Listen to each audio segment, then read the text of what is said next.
তাহলে যদি আমরা রসুলের তারিকা উযু করলাম, করার পরে আমার নবীজি বলছেন, হাদিসের রাবী হচ্ছেন ওমর, যে ওমর রাস্তা দিয়ে হাঁটলে সে রাস্তা দিয়ে শয়তান হাঁটে না। এই কথা ঠিক কিনা? ঠিক কিনা বলেন? ওমরের যে ক্ষমতা, যে রাস্তা দিয়ে ওমর হাঁটে সেই রাস্তা দিয়ে শয়তান হাঁটে না, ভয় করে। এই ওমর রাদিয়াল্লাহু তাআলা আনহু থেকে তিনি বলেন, আল্লাহ রাসূল বলছেন, যেই ব্যক্তি আমার তারিকায় উযু করলো, করার পরে এই দোয়াটা উযু করার জায়গাতে বলতে হবে। কি বলতে হবে ভাই? জানা আছে আপনাদের? যারা নামাজি, যারা প্রকৃত মুমিন, যারা আল্লাহর বান্দা, মুত্তাকিন মা বোনেরা অবশ্যই দোয়াটা জানেন। কি বলেন তো? আশহাদু আল্লা ইলাহা ইল্লাল্লাহু ওয়াহদাহু লা শারীকা লাহু ওয়া আশহাদু আন্না মুহাম্মাদান আবদুহু ওয়া রাসূলুহু। ঠিক কি না ভাই?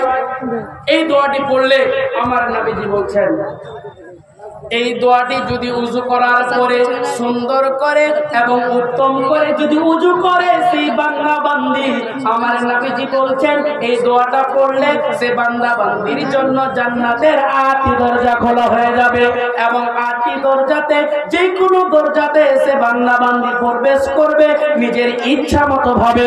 এইভাবে নবীজি হাদিসের মধ্যে বলেছেন, হাদিসটি মুসলিমের মধ্যে রয়েছে।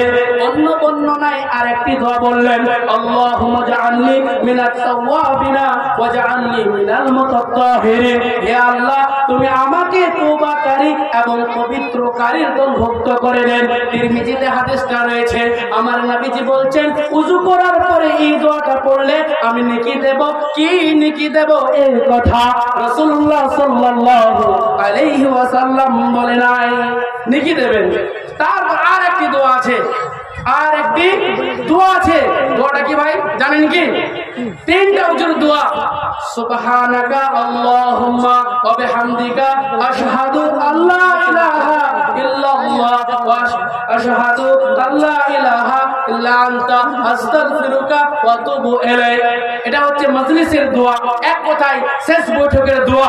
সালাত থেকে যখন বাড়ি ফিরবেন তখন এই দোয়াটা পড়তে হবে।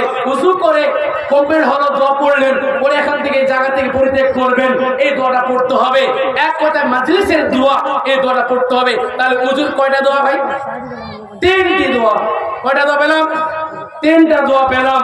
তাহলে এই দোয়াগুলো আমাদেরকে আদায়